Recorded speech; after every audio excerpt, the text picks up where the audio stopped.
Hey, everybody, and welcome to another episode of the Raad Life. I wanted to address a particular topic today, and I have a really special guest with me today to help me through it. We all know that what we're going through right now is a sort of unprecedented situation, regardless which way you look at it, right? Like I've said before on other shows, this is my first pandemic. How about you, right? But it's not a passing thing. This is not an incident that happened over a weekend. This is not something that took place over a week, and we were basically, um, our normal flow of life was disrupted momentarily, and then 10 days later or whatever, we weathered the storm, and now we're on the other side of it. This has now become part of our story, right? And what I mean by that is, it's been 6 months almost, right? It's likely to be another 6 months, maybe even another year, right? At that point, this is not just something that was a bump in the road. This becomes a little bit more impacting, right? Part of our journey, part of our story. Think about the kid that basically, the high school graduate that graduated last year, but was not able to have a graduation. This is a milestone in the story, their journey, in the journey of their life, right? People that are going to go to school in the fall, and if you're in Los Angeles County or San Diego County, and more likely than not, Orange County will follow suit, there will be basically distance learning. And what does that bring?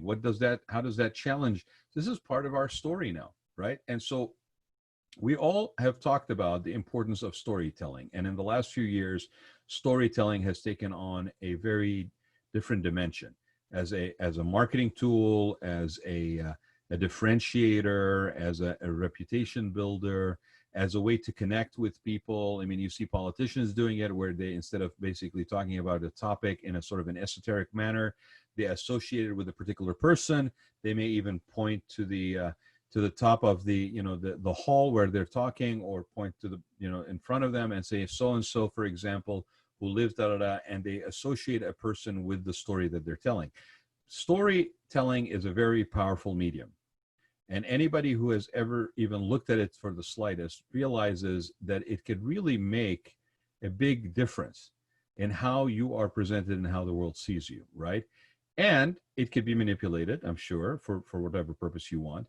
But there's also an authenticity that can be projected through this. So with that being said, I would like to welcome my guest for the show on the Raad Life today, Mr. Michael Ashley, who is basically one of the best storytellers that I know. And he is out there doing this every day.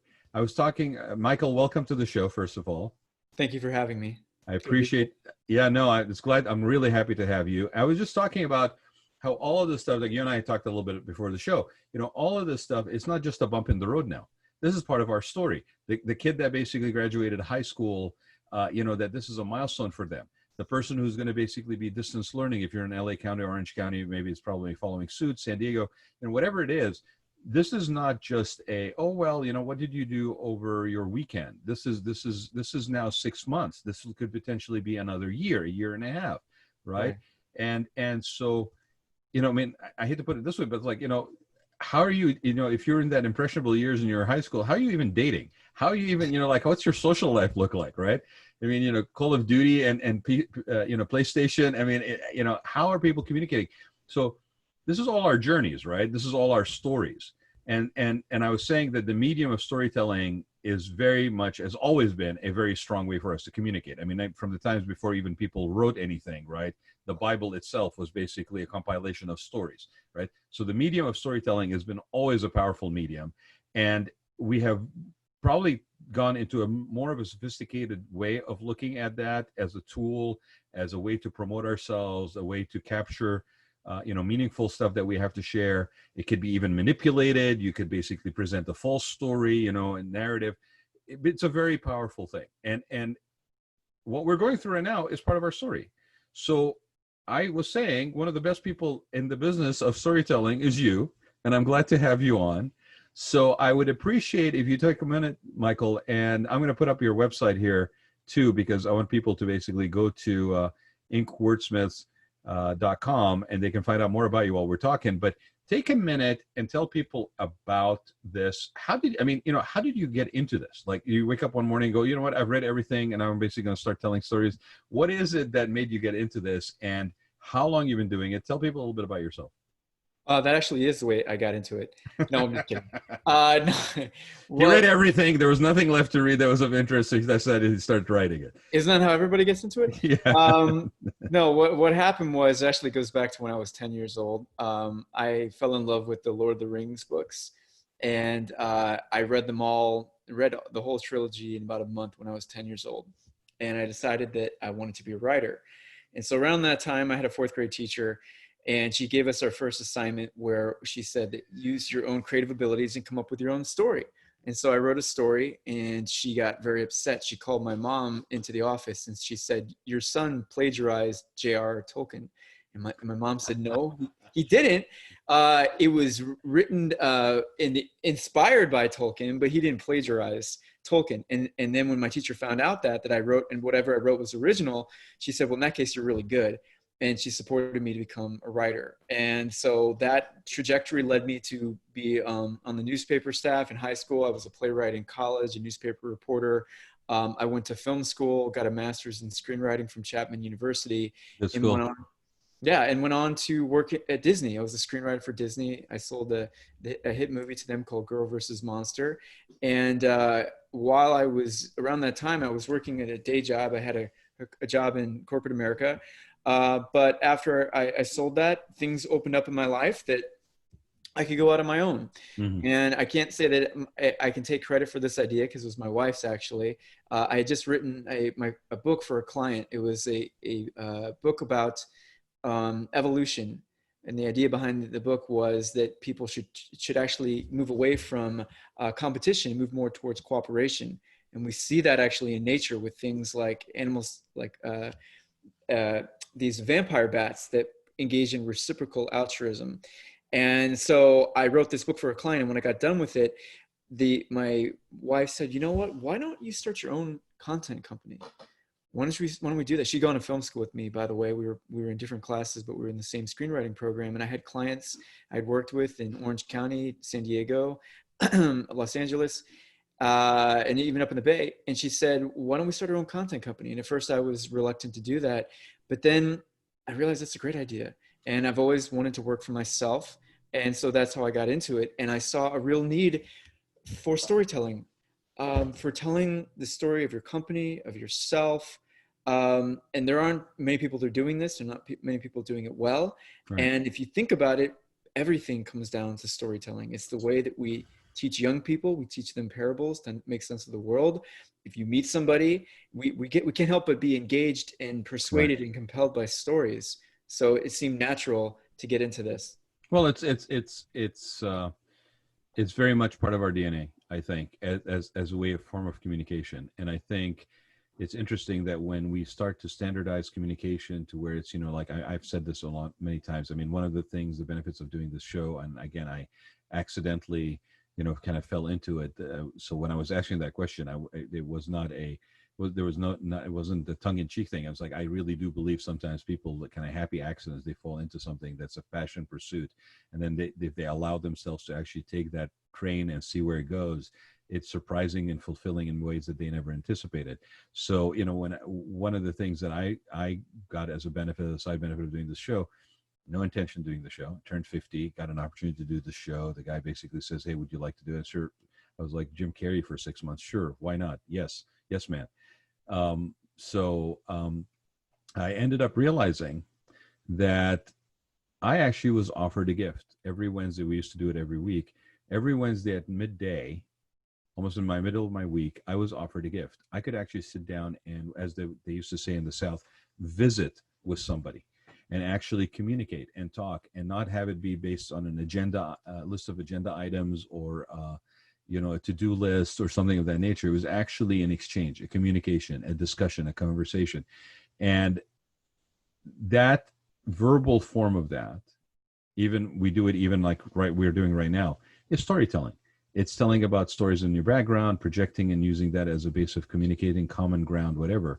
And so I want to touch a little bit on what you said, when there's not a lot of people doing it. I mean, obviously we all do it instinctively to some level, but what you're talking about is in a professional capacity, in a kind of a sophisticated capacity, and that not a lot of people are doing it, and not a lot of people that are doing it well, right?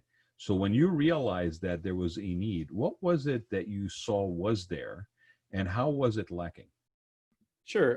Well, I had a company before this many years ago when I was in the Chamber of Commerce back when I lived in Missouri. It was a small town in Columbia, and so I knew the power of networking. And I when I started my company, I actually went to the Mission Viejo Chamber of Commerce, and I gave my speech to the room. It was my first day. There were about 30 or 40 people there, and told them what I did. And I kid you not, 10 of them came up to me afterwards and they said, "Wow, you do that? This exists?" And it really struck a chord with people. And so it kind of snowballed from there. I didn't exactly know that this was the way I was going to go with my company. I was thinking at the time, I was doing magazine work and blogging and copywriting, but I wasn't thinking about writing people's books in the way that I do now. But that was the market responding to me. And over time, it's led to so many other things. And I feel like I've really, not to toot my own horn, but I've gotten really good at it. I've done over 25 books to date in the last 5 years. Wow. 4 have been bestsellers, and there continues to be a need for this. Unfortunately, we are losing the skill of writing in our schools, and we're not emphasizing reading enough. And so there just aren't people who are able to do it. To your earlier comment, I have read a lot. I've read a lot of different kinds of books. My mother was a librarian. And so that is I don't really have any hobbies, but that's what I like to do. I like to read, and I like to introduce myself to all kinds of different concepts. I've always been interested in ideas and seeking truth, I guess. My major was philosophy in undergrad, and I get to learn. It's a really great thing. I'll give you an example. A few years ago, I met a gentleman named Neil Sahota, and he came into my office and he said he wanted to write a book about artificial intelligence. And for years, I had been fascinated by artificial intelligence. And here was an opportunity for me to get to learn about this subject while writing this book. And so that I think is amazing. And I think that a lot of companies have this problem, especially when it comes to tech companies. You have people that are very much mired in their field, and they have a myopic view. They spent years developing something, engineering it, but they don't know how to share that information, how to share that story, and how to connect with others. And I like to think of myself as a generalist, and it's my job to take the raw data, the raw information, and then reframe it in a way that compels people, especially using storytelling principles. And the foremost in that, I would say, is eliciting sympathy and empathy for the person that we're talking about. You want to go on a journey with people that you like, that you connect with, and that's a big part of what I do. You know, a lot of this stuff that we're talking about, it hit me when you said about the bats, and what was it that you said? You referred to it as what, an esoteric. Well, I was saying this reciprocal altruism. Reciprocal altruism, and I giggled when you said that, because I'm thinking, yeah, you know, we should probably tell a whole bunch of people out there talking at one another right now that there's such a thing, because yes, there's a lot to be learned in that. And so I got to ask you a question, because you struck me as being, and I think you pretty much admitted it, as a voracious reader. Would that be a fair assessment? I would say so, yes. Guilty as charged. Okay. Yeah. All right. So as a voracious reader, I got to know, because I mean, if what I need to do once we're able to basically physically get together, I need to take you over to my parents' house. I grew up with books everywhere. Now, granted, my father's focus was everything from theology to war history to the documentaries to, you know, like biographies, things of that nature. Everything from old westerns to the late, you know, it's like, you know, thrillers, a lot of fiction, some non. So I grew up in that environment, right? So I have an absolute appreciation for the actual physicality of books, right? I probably have more books than I've ever leafed through, right? And if you lose me at Barnes and Noble, you know, come get me in 3 days, because I'll be fine, right? Now there's Starbucks too, so I'm definitely going to be fine. But as a voracious reader, and I'll out myself first, because the question is this: do you have a certain style of reading? Do you have a certain style of absorbing? I mean, for me, I tend to actually not read one book at a time. I tend to read multiple books at a time. I will set something aside. I'll come back to it. You know, I tend to leave things at a certain point, whether it's because now I'm basically absorbing and processing or whatever, but I tend to read multiple books at a time. Do you have a way that you basically, read? Yeah, I do. Well, first of all, I do like physical books, but should be something said with the beauty of a Kindle where you can get any book that you want on demand. I love that. The way that I do it these days is I have a Kindle and then I also have books, physical books. I'll read one chapter of one book. I'm usually reading 4 or 5 books at a time. Okay. And I will read one chapter of one book and then go to the other ones. And before the pandemic, that's what I was doing because I would try to read every single night. We have 2 young kids, but it was important to me to also just keep up in my field and learn about different ideas. Right. Nowadays, I'm just trying to keep up with the news cycle because there's so much going on and I have to do that too. But I am reading multiple books at the moment. I do it that way, but my favorite way to read, to be honest, is I love it when, especially if it's a novel and I'm really into it, is I can read a book in a day. And I can name books that I did that. Like there's a book called Childhood's End by Arthur C. Clarke. It's an amazing science fiction book, and I read it in one sitting. And it's not a short book. The Abyss by Michael Crichton. I did the Oh same yeah, thing. great book. I love when that happens. When I find a book that I just can't put down, even though Game of Thrones is the books are very long. I ended up reading that series in about 4 months, everything. Because I just couldn't stop reading them. So when I'm really into something, that's my favorite way to read. And the other thing I'll say is I generally never read introductions or forwards. I don't want to know. I don't want the setup. I don't want any spoilers. I totally get it. Yeah. And then I also, this annoys people that I borrow books from, but I never use bookmarks. And I always dog ear the pages, which I know probably isn't guilty as charged. People don't like that, but I do that. It's just guilty as charged. And it's interesting because I also don't like. I hate trailers. I hate trailers for movies. I don't want to know. I want that curiosity and that exploration to unfold. And in fact, it's funny because part of the joy and the evaluation of the quality of the content is how it is structured in terms of that. Like, it's like, you talk about character development, right? Whether it's in print or whether that is part of the joy. And there's times when the thing is beautifully choreographed, beautifully laid out, but the character development is shoddy. And I'm like, oh man, just kind of like it missed the boat there. It could have been so much more. So, and it sounds to me like you don't actually have a particular genre necessarily only, like your curiosity basically spans multiple genres, or do you find yourself reading? Because again, the other thing you do is that you read and you are in this professionally, as far as actually developing the content. Do you tend to lean towards like, look, I'm not working right now, I'm going to basically want to read, but you lean towards something? Is there a particular genre that you lean towards?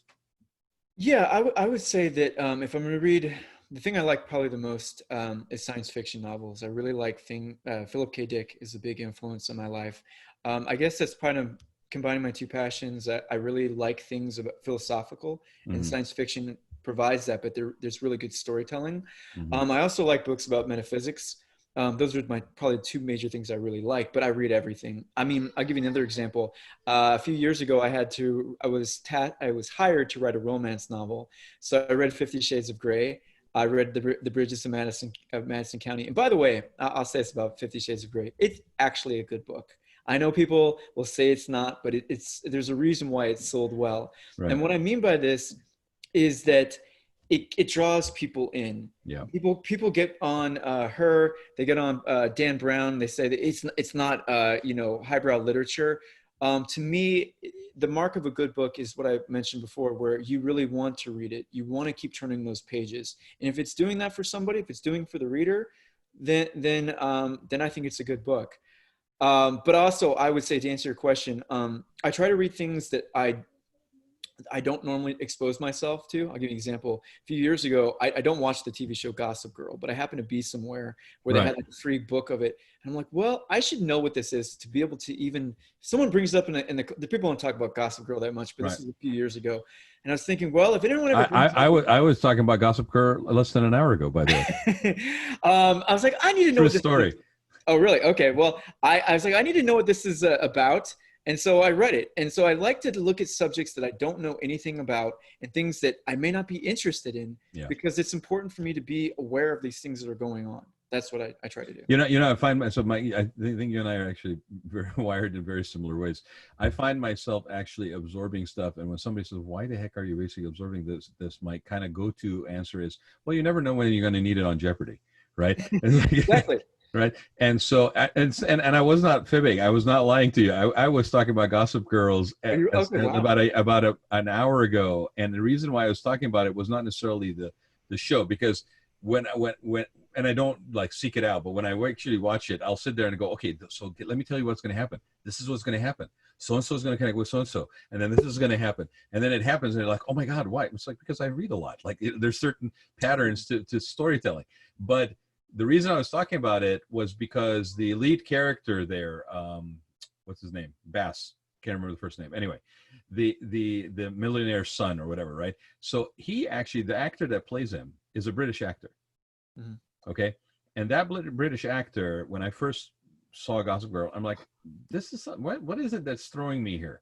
Well, this British actor was talking with an American accent, a Manhattan American accent. And in the movie that I was introduced to him, or the series I was introduced to him, is actually a series, I don't know if you've seen it, called White Gold.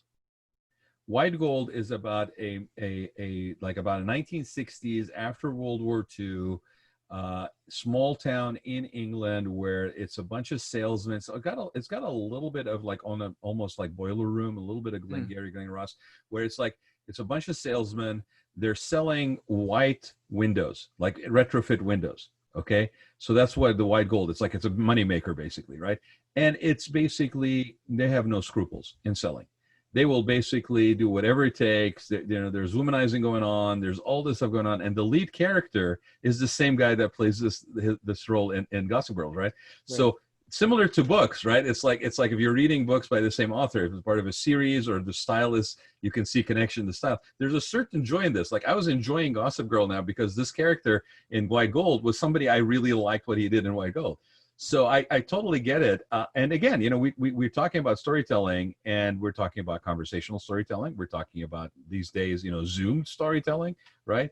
I mean, the medium varies, but I think the skill and the oratory component is still a skill set that we, if anything, maybe right now, I don't know, you tell me, maybe it's something that we should be even developing more. And a lot of people, maybe don't have that, and it's a muscle they should be, it would be smart for them to develop or hire you, one or the other.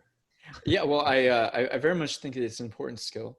If you think about it, everything comes down to storytelling. It begins with the way that we process information as children. We tell parables to children to help them make sense of the world. It's the oldest form of technology. Right. Speaking of books, I don't know if you've read *Sapiens* by Yuval Harari, but what he says is what separates our species from all other species on Earth is our ability to do one thing, which is to tell stories. The invention of lying, actually, is what he talks about. And what he says is you can never convince a monkey to give you a banana by promising him limitless bananas in monkey heaven. But with the right story, one perhaps involving short-term immediate sacrifice and the rewards in heaven, you can convince vast numbers of people to do anything. So I'd give a speech about this actually, and show a picture of the pyramids and talk about how would you convince vast numbers of people to do something like that, or to build a giant cathedral, or to do any of the things that we do. It largely comes down to storytelling. Our whole civilization, even America, is a story if you think about it. Right. It's a story that involves characters from our founding fathers. It involves stakes, which is of course freedom and liberty. This is a story that we tell. The fiat currency that we use is a story. The idea that corporations exist is a story. I'm not saying that it doesn't take away from its power, but everything is a story, and it would be foolish of us not to recognize this and use it. use it in our business. If you're trying to persuade somebody, if you're trying to engage them, tell the story about your business. Inspire them. Yes, exactly. You know, drive, motivate them to take action. I mean, I think history itself is a story, but history is filled with people that basically use that, whether in dire circumstances, like Winston Churchill, and when Britain was being blitzed, Patton, whether it's you use Arthur C. Clarke, there's a lot of examples across myriads of styling. Even in what I do, to be honest with you, I mean, I'll share this. I don't usually share the story, but when I went to design school, it was a second degree for me. I had an undergrad in economics, a master's in marketing, and then I fell into, there was a down economy in '91, and I got this card that said, "Hey, Interior Designers Institute Summer Certificate Program." And I'm like, "Cool, arts and crafts for 12 weeks. Let's go." Right. And so I ended up basically in this, and I really fell into something I was felt very passionately about, and really was motivated and inspired by. So here I am as a form of expression, right? Because this is a form of creative expression. And so I'm like, cool, and I can make a career out of this. Okay, cool. And then at some point, honest, true story. So I continued. I'm like, okay, pass the arts and crafts part of the summer certificate program. Let's go do another degree. I got to a point where it was almost equivalent. I would compare it to a writer's block. Not that I've ever experienced a writer's block, but just what they say about it. Michael, I couldn't design myself out of a paper bag.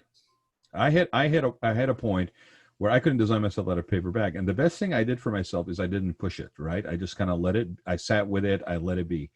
And I came to realize the form by which I designed was very rooted in what I was exposed to growing up, which was basically a lot of, TV, a lot of storytelling, right? And the way I design turns out is that when you walk into a place that I design, this is, again, I didn't this was looking back and going, oh, this is what happens, right? I found out that I designed, like when you walk into the space, you get the sense of the story, right? But it's almost like an opening chapter. So I don't insult you by holding it away. I basically tell you enough to draw you in, like you're saying, right? To basically have you navigate and kind of explore at your own pace, just like you're reading. People read very quickly, people very slowly. You read between the words, but go back on the lines. And then what happens is, as you delve deeper into the physical space, there are things that come across that actually reaffirm your initial assessment. And I was doing this instinctively, and I had no friggin' clue. I mean, it was almost like, oh my God, I've been basically trained to interior design by watching television, right? And instinctively, I picked up all this stuff. So so people tell stories through different mediums. Yes. It's still the same, right? What you're talking about. Weddings are stories. Yep. Right? They have a beginning, they have an end. So let's just delve in that for a minute. Are there certain rules of the road, if you will, for storytelling? Well, yeah, I think that the number one thing that I would point to is the monomyth. And this is an idea also called the hero's journey. It was by the academic Joseph Campbell. Joseph Campbell, yes. Yeah, and what he talks about is that no matter where you grew up in, what period of time, what culture, we somehow have an archetype in our mind of what makes for a great story. And so it proceeds somewhat like this. There's actually 12 stages to the hero's journey, but I won't go through all of them. But usually begins like this. There's an ordinary world, the status quo, and then you have an inciting incident, something that happens that forces the character against their will, actually. They're thrust into the story, and generally they try to resist it, but they're brought into it, and they have to face certain obstacles, a villain. You give your character what they least want to happen in their lives, force them to face it, and then generally with the help of a mentor and some allies, they learn to deal with it. They learn to overcome the slay the dragon, and they come back. They call the last stage return with elixir. They bring it back to the tribe or the community, and they're healed. But I would go one step further with this, is that I think that we're actually living our own hero's journeys. I think our life is a hero's journey. And I think that was Joseph Campbell's point, right? I mean, at least what he was trying to project is that it is at least a possibility with everybody, right? Well, right. I mean, he was talking about this from an academic standpoint. Sure. He does talk about going into the abyss, and he talks about the need for us to do this. But to my knowledge, I wasn't hearing him say this very often. Maybe in the documentary series that he did with Bill Moyers, he gets into it. But I'm saying every one of us has a responsibility to rise to the occasion and view our lives as a hero's journey. And what I mean by that is we are often confronted. COVID-19 is a good example of this, of that which we least want to happen. We don't want these things to occur in our lives. It is external circumstances that are forcing internal changes. They're forcing us to summon the will and the drive to take care of what needs to happen in our lives. And sometimes we give up, we kill ourselves, or we abdicate our responsibilities.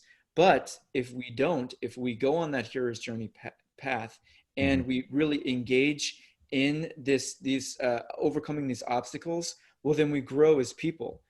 In the same way that a hero grows, we have and the traditional arc of a story is you have a dynamic character. By the end of the story, they grow as people, and I think that's true with our lives. Are you familiar? You're absolutely right. I mean, it's like, I think that is a common thread through a lot of stuff when it comes to storytelling. And again, it resonates on probably even a very foundational part of our just makeup as human beings, right? So I'm just throwing this out because I'm not sure if you've come across these or not. You might have. Are you familiar with a gentleman by the name of Joe Burke? No, I don't think so. Okay, Joseph Burke. He actually he's moved away from Southern California recently. He used to be the head of marketing for First Team here, right? And he wrote a book, and it's an interesting. He promised himself he was going to write this book. He developed like a soccer ball that you can play indoors. So like when your parents tell you that you can't play ball in the house, yes you can. You use one of his balls, and basically it won like best gift idea or toy thing like the last couple of years, like every exhibit, every toy exposition. He wrote a book called The Anatomy of Yes, the story behind every sale. And what he does is stories sell products, but why? And more importantly, how can you construct a story that captures a customer's emotions, get them to ignore? And he builds it on the archetype model, right? And he wrote this because he promised himself he would write this book by a certain milestone, and the milestone was approaching. And so he basically literally had to find space for himself to write this book. And he literally rode the train up and down the California coast, right? Literally on the train until he finished writing this book. And I had him on for the soccer ball a couple of years ago, and his book finally came out last year. That book actually, it's funny, you might be interested in that because I think it just like it hits that same wheelhouse where you're at. Sure. And it's a local guy. I'm gonna reach out to Joe, actually see if I can get you a book actually autographed by him. That'd be kind of cool. Thank you. And then a gentleman by the name of Javon Para that basically wrote a book called The Captain. And he actually is we're about to launch his show called Awaken or Awake with Javon Para on Golden Seal Productions, which is my production company. It is exactly what you're talking about. In fact, it has even another undertone of sort of that sort of first man story where the lead character's name is Adam. No, the woman is not called Eve, right? But and then there's the old man, the guide that basically shows up and is the form of the captain, and then there's a growth and awareness component. It is really, I mean, I think the reason why it resonates, why it has universal appeal is because it's such part of our story individually, right? So what let's talk about, you touched on COVID and you touched about, that this is a challenging thing for us, right? Now, you are in the business of actually, whether it's books, whether it's, things that have a particular purpose, a mission, if you will, right? Versus just a sharing, or if it's just sharing. What do you tell people right now that you may be encountering that are really like almost at a standstill? Like these conditions are really severe. They're really challenging them, right? What advice do you give them, Michael? How can they, if it is possible, which I think you'll probably say yes, it is, how can they actually leverage what they're experiencing right now into part of that and owning it and empowering themselves by it? Sure. Well, I think that the first thing that they can do is accept what's going on and to be okay with being vulnerable. A few years ago, Brene Brown. Ooh, scary. Ooh, scary. Yeah. A few years ago, Brene Brown had a very interesting TED Talk, and she talked about the power of vulnerability. Yeah, great tech talk. Yes, and for the first time in I don't know how long, maybe forever, we have the entire planet is dealing with one big challenge, which is COVID-19. Obviously, there are other things going on too, but we can all attest that we're dealing with this together. And of course, that's a phrase we hear all the time. We're all in this together. And I don't think that it is a show of weakness to admit to what you're dealing with, the Mhm. challenges that you're facing. Of course, you can go too far and overshare. Yes, that's true. But I think that if you acknowledge what you're going through and talk about it in a meaningful way, that it will connect you with other people because it's the same challenge. These are the same challenges they're facing. I'll give you another example. So this a few hours ago, I was giving a speech. I was a part of a panel for 90 people for provisors, and we're talking about just these same topics today. And in my backyard, we're building an office over there, and we had some work people over here. I'd asked my wife to ask them if they could just be a little quieter while I spoke, and she went out there to tell them that, and our 2-year-old got loose. And and I could see her through the window. She's freaking out. They couldn't find it. And I'm in the middle of this presentation. And so she just comes in here and I said, everybody, just give me 1 second. And I went out and I helped her find it. He was in the new office. I found him. And she was in my 5-year-old was crying. And so normally I would feel, oh my God, this is not professional at all. But I opened up about it and I kind of made a joke about it when I came back on the call. And I said, this is exactly what I'm dealing with right now. I'm working from home at the moment. And this is my reality. So I think that's the first thing we do. We open up, we're vulnerable, we share what's going on. But the other thing I think that we do is that we transcend our own situation by thinking about ways that we can be of service to other people. Mhm. Instead of trying to have transactional relationships with our prospects and with our clients, if we go deep and we think about ways in which we can develop real relationships. I mean, take you and me.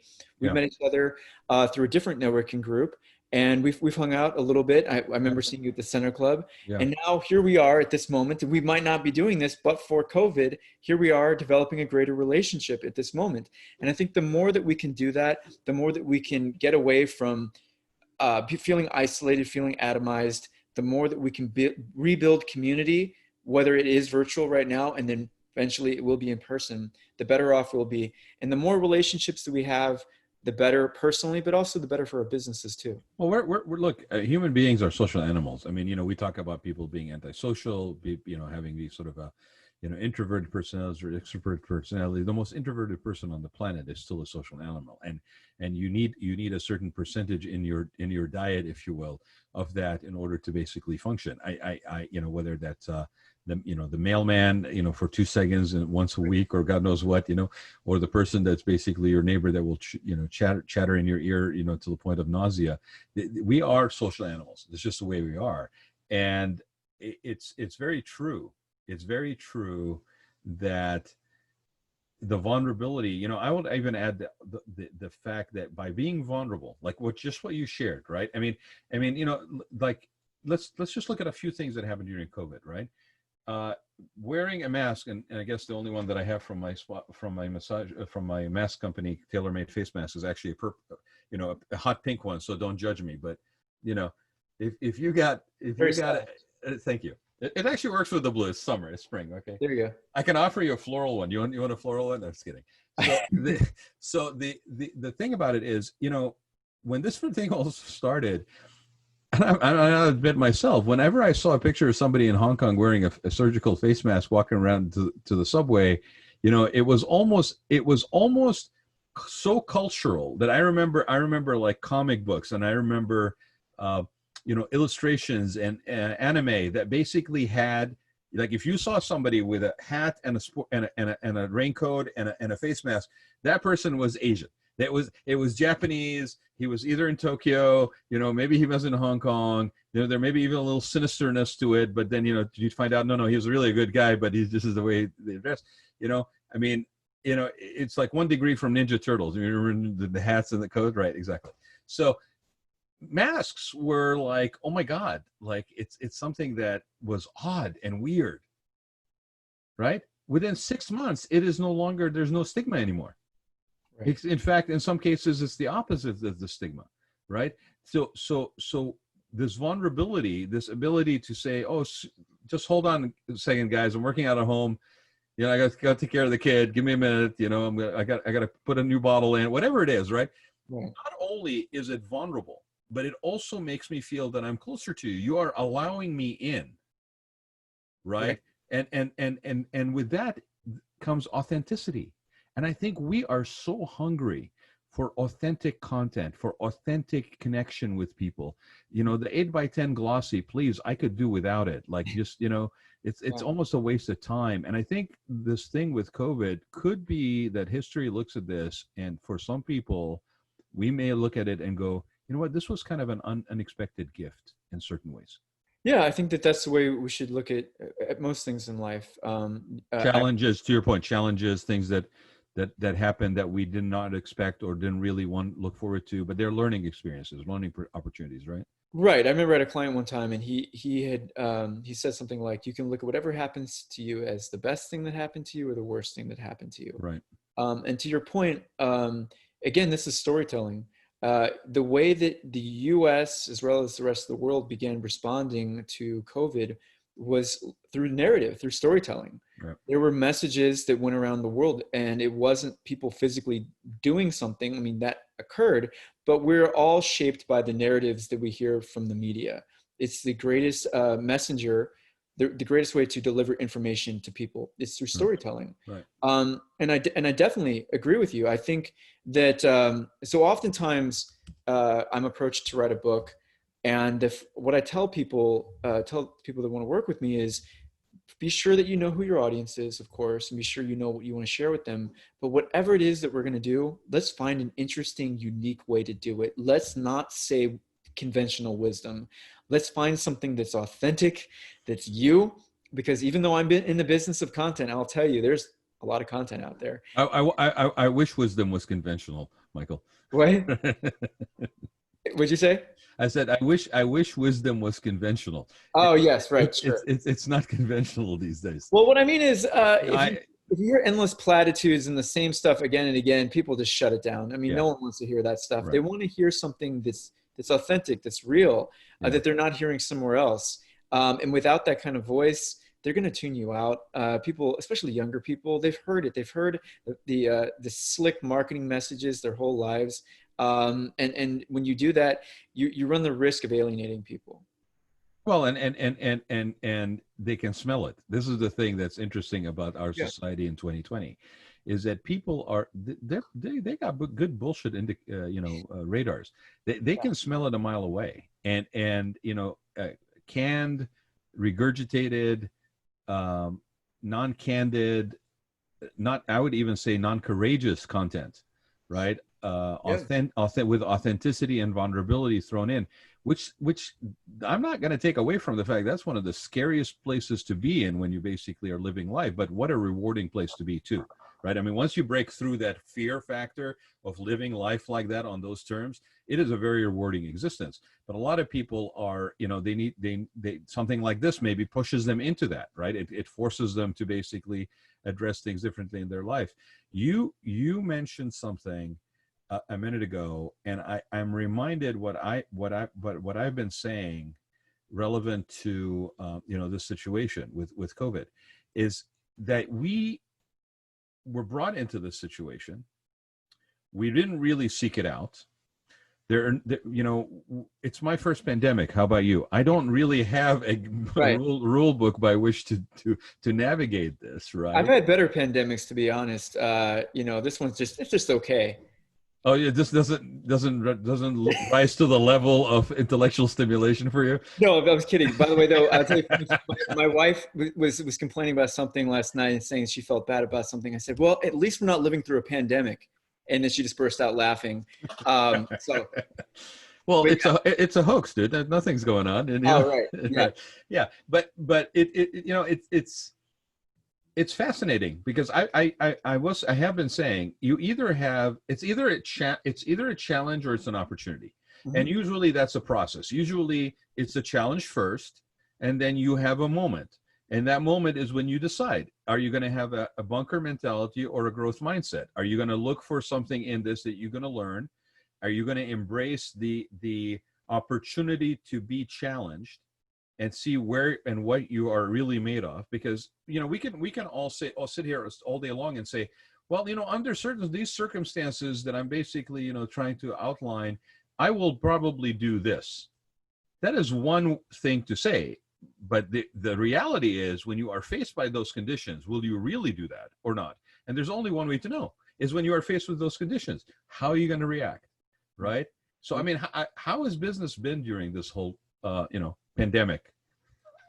Well, business has been going well, actually. And I find that people really do, they want to use this time for good, to your point. They want to seize this opportunity. So I have several clients that ordinarily wouldn't have the time. I work with a lot of CEOs, Right. and they do have the time to work on these books, and they want to share this content. They want to become thought leaders, and the publishing industry is has been hurting for years, and this didn't help it very much either. But I'm happy to say that I worked on a book that will be coming out. We just sold the book to Skyhorse Publishing. It's coming out in May. So business is going well in spite of everything. And I definitely agree with your point about seizing the opportunities. There's a quote from Thomas Paine about these are times that try men's souls, and of course that's true for women too. It's easy to be a good person. It's easy to be just and ethical when everything is going your way. Just like it's easy to be a good parent when you have really easy, relaxed kids. Right. I think that situations like this force us to be our better selves. And I won't say that it's been a cakewalk for me. I've definitely had my moments during this where I have felt overwhelmed. My family has felt overwhelmed. But I think if you nurture and cultivate a mindset and a mentality, which is, I'm going to try to look for the silver lining in what's going on. I'm going to be in a place of gratitude for what is occurring. Making that mental shift, it really opens up things in your lives. You know, Michael, the other thing too is, I think, you know, it's a bit of a luck of a draw, or you know, your lot, because I think people, like I encountered my first really kind of like, you know, cataclysmic kind of change, if you will, in terms of, you know, profession or career, or kind of that moment of truth, was in 91, right? I mean, other than things that were challenging, just basically on living in a particular country, and then kind of the safety factor and whether you need to move or not. But actually, like, where you're on a path and then something happens and the kind of the floor kind of, you know, somebody changes the game rules, right? 91. And then we had another one basically, you know, at 2000, and then another one at 2008. And it's interesting because when I talk to people that have been through paradigm shifts, they don't look at what's happening today as being a walk in the park. They don't look at it as being something that shouldn't be taken seriously. But they also know from their journey, from their hero's journey, right, that they basically, there is a day after, right? And there's that the going through it is a combination of innovation, resiliency, you know, kind of street smarts a little bit, strategy, growth, personal growth, embracing those opportunities for growth, because they've been through it before. They're, versus somebody, for example, who has not been through this before, they're kind of at a disadvantage, because the first time you encounter it, you don't really have a reference point to it. So again, what you're talking about is where you may not personally go through something, but by storytelling, we are basically empowering these people that have not personally experienced something to have a reference point. You know, and it's kind of a fascinating tool, if you will. Like, you know, not only is this a time to basically tell your story maybe in a more empathetic way and connect with people. And you and I were talking before the show, like, of some people, you know, like people who laid off people at the beginning of this pandemic, companies who laid off people at the beginning of this pandemic, to what seemed to be almost like a ruthless, you know, like unethical way of going about it. There will be a price to pay for that. That's part of their story now. Right? People who basically are now faced with the reality that their yesterday's normalcy will never be again. And what are they going to do now? Right? And so we are all in this together. It's true. But I also think that we don't necessarily walk in each other's shoes exactly. Right?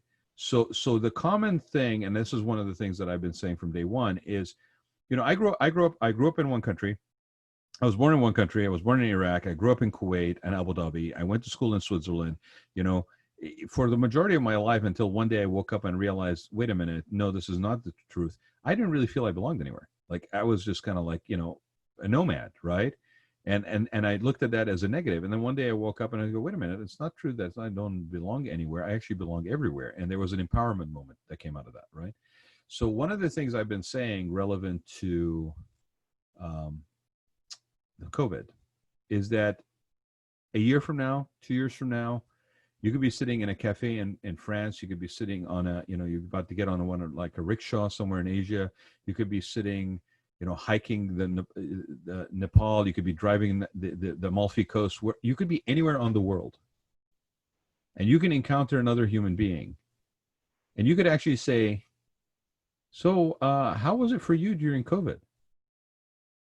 Right. And we actually have a universal point of reference to initiate contact with another human being on this planet. Like that is an amazing things for us to have. Yeah, I completely agree with that. And to your earlier question at the very beginning of the show, I think that children they're growing up in this time are developing resiliency, and they are yes, they're faced with these problems, and it's not the way we would like their childhoods to go. Right. And with my own family, I'm doing everything I can to normalize this when possible. But to your point, yeah, we all share this same commonality. Unfortunately, I think that there is a prevailing narrative in the media that seeks to isolate people, to show us all the ways that we are different. But the fact is, the real truth is we have much more in common, and always have, even before COVID-19 hit. I thought about it this way, even looking back at World War I and World War II, if you were to put those people on either side of that conflict, if you were to put them in a room, especially if you had beer in that room, some alcohol too, and give them a couple hours and just had them talk, and I say alcohol because their inhibitions would be lowered. You could be having them do something else. They could be playing a sport or something. No, beer is good. I'm good with beer. You good with beer? Okay.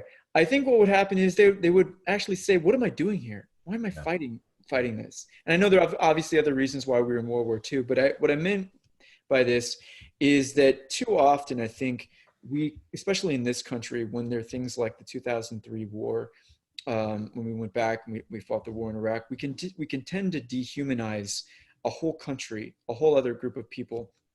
But we have much more in common than we have apart. And when we find those commonalities, and maybe it's through tragedies like COVID-19, we realize that we're all people. We all generally want the same things. We all breathe the same air. We all need food. We need sleep. Yep. You mentioned we're social animals. We have so much more in common than we have that are apart. We still all put our pants one leg at a time, right? I mean, we still have Maslow's hierarchy of needs, right? That pyramid doesn't go upside down just because you're on one side or the other. Yeah, it's interesting. I agree with you. I think that is an example of storytelling that is almost like for evil purposes, right? For unfortunate purposes, is where that divisiveness, okay, where we start to weave narratives and stories that are basically, driven by establishing the differences versus the commonalities. And from my perspective, we all pay a price for that. There's an unavoidable cost that comes with that, and it will always come with that. Sadly, completely self-imposed, could easily be avoided if we chose to approach it differently. And while we go through this, what we do and how we navigate this crisis, and any other crisis, to be honest, it will not be the last crisis we face individually or as a communal nature. But how we face this, how we engage, how we interact with one another, even if nobody else knows down the road, we individually know how we behaved. We know how we basically act. And that will now be part of our story. That's right. That we may never share with somebody because we may not really feel very proud of how we behaved. But whatever the motivation of the moment seems to be, there's very little that I could ever justify reason to basically develop a divisiveness and encourage it rather than a unification of purposes, a sense of togetherness.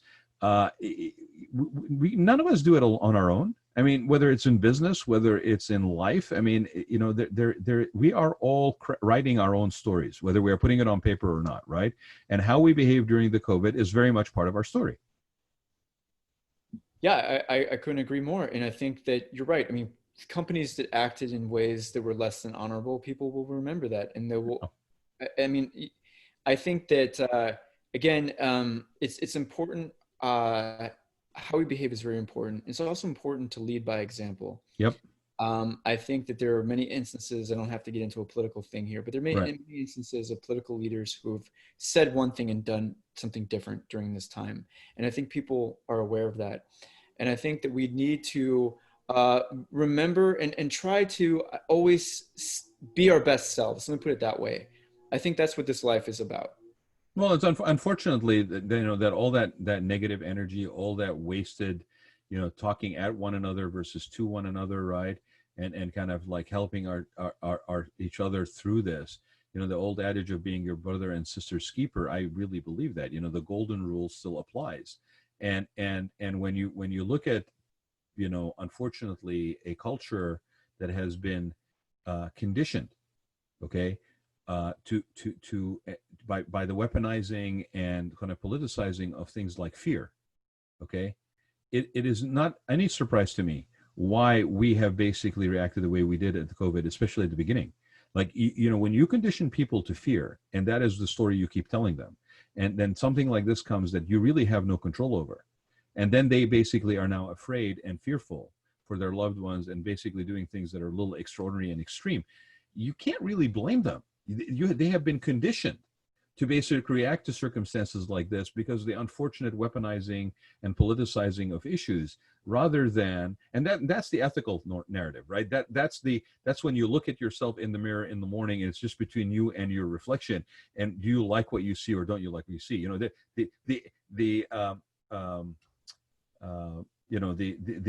old, the myth, the hero's journey, the myth. You're looking at yourself. There's nobody else, embellishing what you're seeing. It's right there and right staring right back at you, and that is part of your story. So what do you want your story to be like? Whether it's your business, whether it's your family story, it's your legacy, you have complete control over that. And yes, those circumstances like COVID may come your way. You still get to decide. Yeah, well, I think, and to touch on fear for just a moment, returning to that children's story that I said I worked on. Yeah. The book was about getting away from fear and moving more towards love. Now, love can mean many kinds of things. It could be the agape love, the love of fellow fellowship. Yeah, fellowship. Yeah. Unfortunately, the prevailing narrative from the media is fear. It's the way that we've been sold every war. It's the way that we've been sold to fear everything regarding terrorism. And now COVID-19 comes about. And so I think that as committed people in this community, in this world, that we should find ways to share stories that don't elicit fear, that move more towards love. Because what is fear? Fear is about lack. It's about scarcity. And we need to be more in an abundant mindset. That doesn't mean abundant, like get me more cars, more houses. I mean more abundance when it comes to love and to relationships and to what really matters in life. If we move towards that place, then we get away from the fear, because the fear is constricting. It doesn't, again, to my earlier point, it doesn't allow us to be our higher self. When we're in a place of fear, we can't think clearly. And we can't think about the future in the way that we want to. It really thwarts our ability to have the lives and experiences that we want. And the more that we can get away from that fear mentality, the better. But what you're talking about is curiosity also, and love, right? I mean, fear is based in the unknown, like you said. It's the not knowing, right? And it's also I think another layer to it is the worry about the fact that if you expose yourself or allow yourself to be exposed to another alternative point of view, that you will somehow your current stand will basically be undermined and compromised, right? and not wanting to allow that, not wanting to be challenged, which is really sad. I mean, that's a really sad way of living as far as I'm concerned. Like, the whole point of basically having circumstances that are alternative to the way that you think and allowing yourself to be exposed to them is it actually tests the strength of your beliefs. It's the strength of your resolve, the strength of your principles, right? I mean, to fear it and to basically do everything in your power to ignore it, first of all, it doesn't go anywhere. It's still there, right? You could be afraid of whatever it is, and it's still going to be there. Facing it, and actually maybe facing it with a sort of, I hate to put it this way, but like a skip in your step, right? And like a sort of sense of curiosity, and like, oh, let's see where this goes, kind of thing, right? I'm safe. Physically, I'm okay. I've got food in the pantry. My water and electricity is still running. I could maybe dip my toe in this thing. Let's see where it goes. I think once you develop that sort of reaction, once you develop that sort of habit, yes, life is a lot richer. It's a lot richer. It doesn't mean that everything you encounter will basically morph you in a way that you don't want, because at the end of the day, you still decide, right? I mean, we're writing our own story right now. We're doing it. You and I are doing it right here, right? The people who probably are listening to this when we first started are going, well, how are we going to talk about storytelling? And I've heard about storytelling, and it's going to be a business tool and all this stuff. And you and I have gone down this path. And to your point, we've known each other, but we haven't really had this conversation before, right? Where it's like on many levels, deeper. This is your story. You get to decide how to write it if you have the courage and the vulnerability and the willingness and openness to receive, right? Then you get to script the story of your life. And this is just a chapter. This is just a chapter. This is neither the beginning or the end of the book. I mean, this is just the chapter that you're writing now. That's exactly right. That's exactly right. Michael, I really appreciate you being on, man. It was really a joy to have you. And yeah, you bring the beer next time, but yeah, definitely. I foresee a lot of more conversations with you and I now. Thank you. And good luck with the office. I appreciate that. Thank you. Yeah, I'd love to see what you come up with, but keep telling the stories, keep helping others tell theirs as well. And I appreciate you for being part of mine today. Thank you so much. Thanks, Michael. You take care. Bye-bye.